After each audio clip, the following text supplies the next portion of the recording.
avec l'odeur, son savoir-faire et le goût de son café, le kiosque du Oumar Yalkoui attire plusieurs personnes à cause de sa manière particulière de faire le café. À Banankabougou, nous serons sur ses pas pour savoir comment il fait et pourquoi cet instant de s'alimenter est particulier pour ses clients qui ne jurent que par son café et dès le premier chant du coq à l'eau.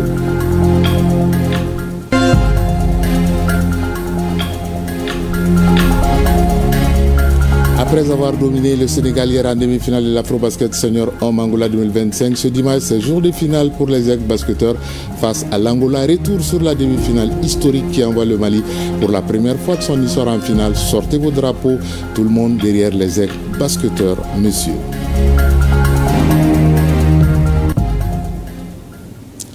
Dimanche 24 août 2025, mesdames et messieurs, bonjour et bienvenue aux informations sur ORTM. Tout d'abord, nous souhaitons bonne chance aux Aigles du Mali qui jouent ce dimanche en finale de l'Afro-Basket Senior Monsieur Angola 2025 à partir de 18h. Ceci dit, nous aurons ce journal à l'image avec l'activité du Premier ministre, chef du gouvernement, le général de division Abdoulaye Maïga, qui a présidé hier la cérémonie d'ouverture de la 12e conférence des ministres de l'Observatoire des fonctions publiques africaines. Cette rencontre de Bamako, c'est pour insuffler une nouvelle dynamique à l'organisation pour le bonheur des fonctions publiques africaines. À l'ouverture, le chef du gouvernement a insisté sur l'importance de la fonction publique dans le développement du Mali avant de saluer les efforts du pays en matière de modernisation de l'administration avec une forte ambition de digitaliser les services publics. Mamari Kone et Aliou Touré pour les détails. Après Cotonou au Bénin en 2018, c'est Bamako qui accueille cette année la 12e conférence des ministres de l'Observatoire des fonctions publiques africaines. Après plusieurs années de léthargie, la rencontre de Bamako doit donner un nouveau souffle à l'Observatoire après le diagnostic fait par les experts lors des travaux préparatoires. J'ai confiance et j'ai espoir que à l'issue des travaux, ce sera réellement un nouveau départ et ça va nous permettre quand même de moderniser nos différentes administrations et rendre performants les services publics. Cette 12e conférence doit être l'occasion pour donner une nouvelle dynamique à l'organisation afin qu'elle puisse relever le nombreux défis auxquels nos fonctions publiques sont confrontées. Aussi, cette 12e conférence devait être l'occasion de faire des propositions qui permettront de changer le regard du citoyen ou de l'usager sur les fonctions publiques africaines caractérisées de bureaucratie par certains, donc, je cite, un monde de papier et de lenteur et renvoie à une administration tentaculaire et tatillonne. Fin de citation. À cet effet, je voudrais compter, chers collègues, sur votre engagement commun afin de procéder à une analyse minutieuse des documents qui nous seront soumis par les experts afin de sortir notre institution de la léthargie qu'elle connaît et améliorer sa gouvernance. Pour le Premier ministre et le chef du gouvernement, cette 12e conférence est une occasion pour les experts et les administrateurs de partager leurs expériences, les bonnes pratiques et leurs réflexions sur les défis et les perspectives des fonctions publiques africaines. Dans le cadre de la refondation du Mali, afin de refonder notre pays et de réaliser le Mali pro, des efforts louables ont été fournis en matière de modernisation de l'administration avec une forte ambition de digitaliser les services publics pour renforcer la transparence dans la gestion des affaires publiques. C'est ainsi que des actions novatrices ont été réalisées, notamment l'instauration d'un système électronique de paiement des droits, taxes et amendes, la mise en place d'un système intégré de gestion des ressources humaines de l'État et des collectivités territoriales et l'élaboration des outils de planification en matière de recrutement et de formation des agents dans la fonction publique. Cette dynamique enclenchée sous le leadership éclairé de son Excellence le général d'armée Assimi Goïta, président de la transition, chef de l'État, se poursuit à travers la stratégie nationale pour l'émergence et le développement durable 2024-2033. Le chef du gouvernement a saisi cette occasion pour féliciter l'Observatoire des fonctions publiques africaines pour sa contribution significative à l'amélioration de l'efficacité des fonctions publiques. Cette institution panafricaine qui a pour vocation d'étudier et d'analyser les fonctions publiques africaines afin de proposer des réformes et solutions innovantes aux difficultés que rencontrent les différents États membres. Dans le respect de leur souveraineté, s'est révélé au fil du temps comme un outil important pour l'amélioration de la gouvernance publique en Afrique. De nos jours, la fonction publique est au cœur du développement de nos États. Elle est le bras armé de l'action publique, le moteur de la mise en œuvre des politiques publiques et constitue l'interface entre l'État et les citoyens. Face aux défis multiples et complexes que connaissent nos États, la fonction publique doit être à la hauteur des enjeux. Il s'agit notamment de relever les défis de bonne gouvernance, de lutte contre la corruption, du renforcement de l'état de droit, de la transformation économique et sociale et répondre efficacement aux attentes légitimes des citoyens et des usagers. L'Observatoire des fonctions publiques africaines est d'une utilité stratégique et pratique pour les États africains. Son rôle dépasse la simple observation. Il agit comme un outil de veille, d'analyse et d'accompagnement des réformes administratives. À cet égard, l'Observatoire des fonctions publiques africaines constitue un levier majeur à l'échelle régionale pour la coordination stratégique de toutes les actions d'amélioration de la gouvernance publique dans chacun de nos pays. Avec ses 26 États membres, l'Observatoire est appelé à être ainsi un véritable outil de transformation de nos fonctions publiques. Les conclusions des travaux des experts serviront de document de travail pour les ministres en charge de la fonction publique en Afrique. Les résultats des travaux devraient permettre d'identifier les axes d'amélioration et de fixer les grandes orientations qui guideront l'organisation dans les années à venir. Des vers du fleuve d'Oliba, je vous emmène sur la plaine de Amadja à Tombouctou en visite dans la cité des 333 Saints. Le commissaire à la sécurité alimentaire a fait le tour de la plaine pour s'assurer de l'effectivité de la campagne agricole. Malgré quelques difficultés liées à la fourniture des intrants, très souvent, les producteurs restent optimistes pour la réussite de la campagne agricole dans la cité des 333 Saints. Idrissa Goulou Sissoko était sur la plaine. Voici son compte rendu. Après avoir échangé avec les chefs des services techniques et les autorités régionales, le commissaire à la sécurité alimentaire et ses partenaires se sont rendus sur la plaine de Amadja pour constater de visu les réalisations faites dans le cadre de la réhabilitation des ouvrages. La plaine de Amadja fait 620 hectares. Les travaux ont été réalisés à la satisfaction des producteurs. Cette année-là, depuis le 7 à 8 août, on a lancé la campagne déjà. Donc aujourd'hui, on est à peu près à 40-45% d'avancement par rapport au repiquage. Après avoir visité les ouvrages et échangé avec les producteurs de la plaine, le commissaire à la sécurité alimentaire et ses partenaires se réjouissent du démarrage effectif de la campagne agricole. Le Mans 5. Donc on a les partenaires, le PAM, la FAO, WHH, qui ont fait le travail. On a le gouvernement qui a orchestré, qui a dirigé, qui a encadré cet exercice. Et enfin, on a les communautés qui se sont données sans compter pour réaliser ces travaux dans les temps. Je tiens à marquer ma satisfaction suite donc à la résolution de ces gros problèmes qui menaçaient, qui hypothéquaient la réussite des récoltes cette année sur ces deux plaines. Et pour rappel, nous étions ici en visite il y a 3 à 4 mois de cela et la population nous a vivement remonté cette crainte-là. Et il s'agit des brèches qui ont été créées par les inondations de l'année dernière et qui, s'ils n'étaient pas réparées cette année, allaient rendre impossible l'exploitation des plaines pendant cette campagne. Et donc, sous l'impulsion du gouverneur et avec l'appui de nos partenaires techniques et financiers, on peut donc réaliser ces travaux-là par les services techniques de l'État qui sont ici et que je remercie de leur engagement, notamment la direction régionale de l'agriculture et la direction régionale du génie rural qui ont conduit tous ces travaux techniques et puis les populations locales qui elles-mêmes ont travaillé sur ces digues-là pour les renforcer. Donc je suis satisfait de voir cela aujourd'hui réalisé et de voir la campagne sauvée. Aussi, le commissaire à la sécurité alimentaire a informé les producteurs que le ministère de l'Agriculture ambitionne de réhabiliter l'ensemble des plaines dans les mois prochains. Il a visité le périmètre de 2 hectares aménagé par la FAO au profit des jeunes et des femmes du quartier Ahara de Kabara. De la cité mystérieuse au nord, Tombouctou, la 6e région, nous vous amenons au sud, à Sikasso, en 3e région. Là-bas, l'heure est à la récompense des meilleurs élèves du cercle de Kéléla après leur réussite au DEF session de juin 2025. Ils sont 5 lauréats du centre d'animation pédagogique à recevoir des attestations et des cadeaux pour maintenir le cap de la performance. Yourubala Diabaté et Alissano.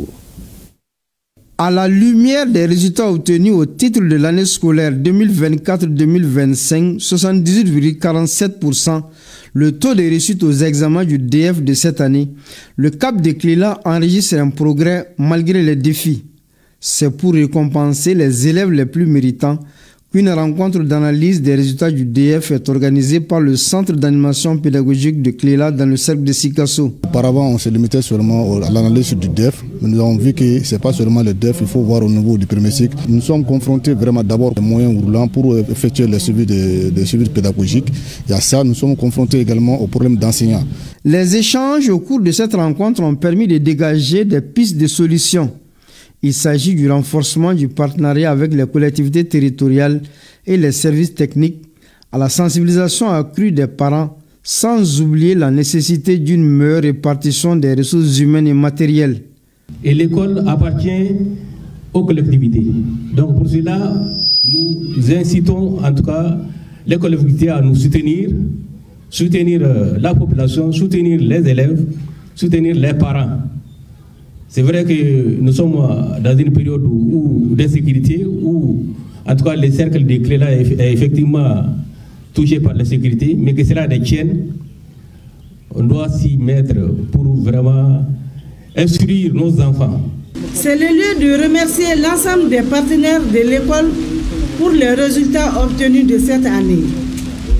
Je voudrais à ce titre saluer le courage et le dévouement de nos enseignants, remercier les parents d'élèves pour leur sacrifice et féliciter les élèves qui se sont distingués. Quant à ceux qui n'ont pas reçu cette année, je les encourage à redoubler d'efforts car l'échec n'est qu'un pas vers la réussite. Un sketch de sensibilisation sur l'importance des études, suivi de la remise des attestations et des cadeaux aux lauréats, ont aussi constitué des moments saillants de cette activité. Avec ces résultats encourageants, le CAP de Cléla entend redoubler les efforts afin d'améliorer davantage les performances scolaires. Restons dans nos régions. En Nara, la 15e et Douanza, la 18e, on a procédé au lancement de la campagne de reboisement 2025. Dans la région de Douanza, on propose de reboiser 89 hectares avec 42 000 plants constitués de plusieurs espèces d'arbres, tandis qu'en Nara, le concept est dénommé Nara Vert. Le thème national pour reverdir le Mali est cette année reboiser pour restaurer les terres et lutter contre la désertification. Le compte rendu des deux lancements avec Idrissa Keïta à Nara et Daouda Kone à Douanza. Le reboisement est perçu comme un moyen sûr pour lutter contre la désertification, d'où le thème de la 31e édition de la campagne de reboisement intitulée « Reboiser pour restaurer les terres et lutter contre la désertification ». Ainsi, à Douanza, le ton a été donné par le gouverneur de région Agali Ak Inamoud Yatara qui, après avoir planté un arbre dans la cour de l'académie d'enseignement de Douanza, a édifié les uns et les autres sur l'importance de cette campagne de reboisement. Il y a lieu de rappeler ici que notre pays, le Mali, à l'instar de tous les autres pays sahéliens, reste confronté depuis les années 1972 à nos jours à des défis environnementaux liés d'une part aux perturbations climatiques, c'est-à-dire les sécheresses, diminution et irrégularité de la pluviométrie, et d'autre part aux actions d'ordre anthropique, c'est-à-dire forte pression d'ordre démographique, système de production intensif inadapté, défrichement abusif, feu de brousse. Le bon exemple du chef de l'exécutif régional constitué de paroles et d'actes est suivi par les communautés venues nombreuses pour la circonstance. En effet, plus de 200 arbres ont été plantés ce mercredi. Globalement, la campagne 2025 devra permettre la plantation de 42 000 arbres à Douanza. L'Académie, c'est une institution qui joue un rôle très important dans l'éducation environnementale. Et aussi, la cour est clôturée. Donc nous pensons que les arbres qu'on vient de planter ici lors du lancement seront bien protégés et survivront. Nous, les agents de l'Académie, nous nous engageons solennellement au nom du DIAE pour l'entretien de ces arbres. Et monsieur le gouverneur, l'année prochaine, à la même heure, il peut venir revoir ces mêmes arbres. Cette cérémonie traduit une fois de plus la volonté des autorités régionales à relever le défi de la lutte contre la désertification, la dégradation des terres et les effets néfastes des changements climatiques. À travers la plantation de ces pieds d'arbres, Falaïsi accomplit un acte fort pédagogique à la devanture de la maison du peuple. Ces gestes marquent le lancement de la campagne de reboisement 2025 à Nara. Reboiser pour restaurer les terres et lutter contre la désertification. Ce thème et répond sans doute à nos préoccupations à l'heure où nous sommes confrontés aux effets des changements climatiques. Il permettra, j'en suis sûr, de remédier aux effets néfastes des changements climatiques. Pour cette campagne de reboisement, différentes espèces de plantes seront mises en terre à travers la région. C'est là grâce à la direction régionale des eaux et forêts. Les objectifs que nous sommes fixés cette année, c'est de produire 96 000 plants en pépinière, composés d'acacia Sénégal, de moringa olifera et puis de baobab, d'eucalyptus et d'autres essences autochtones. La prévision en termes de reboisement aussi s'étend sur 240 hectares de superficie à reboiser et restaurer 340 hectares de terres dégradées. Le directeur régional des eaux et forêts remet 800 pieds d'acacia Sénégal aux producteurs de la commune de Ouagadougou. Planter un arbre est une chose et l'entretenir en est une autre. Pour cette campagne, nous ne ménagerons aucun effort pour assurer la survie de chaque plant. Au cours de cette cérémonie, le public est également sensibilisé à travers des prestations artistiques et culturelles, notamment les sketchs et la poésie, la confrérie de Donso, des messages invitant les citoyens à la protection de l'environnement. Retour à Bamako et place au grand format de ce trésor qui nous conduit à Banankabougou, en commune sud du district de Bamako, pour ouvrir les portes d'un kiosque à café. À la base, Oumar Yalkoué qui vit sa passion, c'est-à-dire vendre le café, et cela depuis 2016. Il attire ses clients à travers l'odeur de son café, son goût et avec une manière particulière de le faire. Et les clients sont au rendez-vous dès le premier chant du coq pour déguster le café. Au-delà, partager un moment de convivialité. Mariam Samaki est allée à la rencontre de ce passionné du café. Suivant. Il est 6 heures. Bamako se réveille doucement. Dans une ruelle du quartier Banankabougou, Oumar, lui, est déjà debout. Dans son petit stand en métal, il commence par nettoyer la table, arranger les tasses derrière son comptoir en bois et faire bouillir de l'eau en attendant les premiers clients. Très rapidement, l'odeur du café chaud se répand dans l'air encore frais. Cet homme de 40 ans vend du café depuis plus de 10 ans maintenant et sa passion n'a pas pris une ride, bien au contraire. J'ai commencé à vendre du café en Côte d'Ivoire. Depuis 2016, je continue ce même métier ici au Mali. Pendant l'hivernage, la clientèle est beaucoup plus nombreuse. Je peux vendre 2 à 3 boîtes de lait par jour. En saison sèche, c'est plus difficile parfois. Je n'arrive même pas à écouler une seule boîte dans la journée. Presque chaque matin, de nombreuses personnes se rassemblent devant son stand pour goûter son café. Parmi elles, des chauffeurs de taxi et des commerçants prêts à parcourir des kilomètres pour ce café matinal, à l'image de Bamba qui vient chaque matin savourer son café. Chaque matin, je quitte Niamakoro pour venir prendre mon petit déjeuner chez Omar avant d'aller au travail. Il nous accueille toujours chaleureusement et souvent je passe même ma commande avant d'arriver. Derrière cette habitude apparemment simple se cachent des difficultés. Elles sont d'abord physiques, ensuite environnementales et enfin sociales. Dans chaque métier, il y a des difficultés, surtout au début, quand les gens ne te connaissent pas encore ni ton emplacement. Mais avec le temps, ils se sont habitués. En plus de vendre du café, Oumar contribue également à la réduction du chômage. J'ai formé gratuitement beaucoup de jeunes, entre 7 et 8 personnes. Aujourd'hui, ils travaillent à leur propre compte. Grâce à ce métier, j'ai pu ouvrir 2 boutiques et même acheter une parcelle pour y construire ma maison. Nourri de grandes ambitions, Oumar rêve d'ouvrir un jour un espace plus grand et mieux équipé où il pourra non seulement continuer à servir son café, mais aussi transmettre son savoir-faire à la nouvelle génération. Car pour lui, ce métier dépasse largement le simple moyen de subsistance. C'est avant tout une véritable vocation. Comme le dit un adage, il n'y a pas de sot métier, il n'y a que de sots gens, comme pour dire qu'aucun métier n'est méprisable, croyons à nos rêves. Ceci dit, en sport, ce dimanche, c'est jour des finales de basketball senior monsieur pour le Mali et ce sera face à l'Angola à 18h. Hier en demi-finale, les Aigles basketteurs ont surclassé les Lions de la Teranga 87-80 retours sur cette demi-finale historique avec Kodi Sibi. Ils sont rentrés dans l'histoire. Les Aigles du Mali ont sorti les muscles dans ce match de revanche contre les Lions du Sénégal. Défaits en phase de poule face au même adversaire, les protégés de la Djidico ont haussé le ton dans ce match de demi-finale. Dès les premières minutes, ils produisent un jeu d'ensemble cohérent. Avec une défense de fer, les basketteurs maliens ont un bon pourcentage de réussite dans les tirs à distance et à mi-distance. Des 3 points de bonus au premier acte, ils creusent un peu plus et mènent de 8 points à la mi-temps, soit 43-35.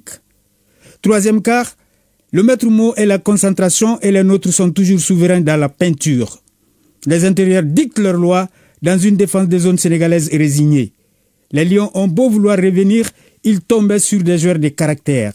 Les nôtres dominent encore cette troisième partie, 67-58. On rentre dans le tout dernier quart-temps et le suspense est à son comble. En plus des bonnes statistiques, les Aigles font preuve de solidarité sur le parquet. Les défenses individuelles sont comblées par un jeu en assistance très efficace. En plus, chaque fois qu'il y a l'ombre des Lions sénégalais, nos joueurs extérieurs à l'image de Siriman Kanouté sortent des gros shoots et les pivots enchaînent les dunks, les uns plus beaux que les autres. Les Lions ne savent plus à quel sein se vouer et sont contraints d'abandonner le combat. Le Mali s'impose 88-80. Aladji Diko et ses poulains héroïques font entrer notre pays dans l'histoire.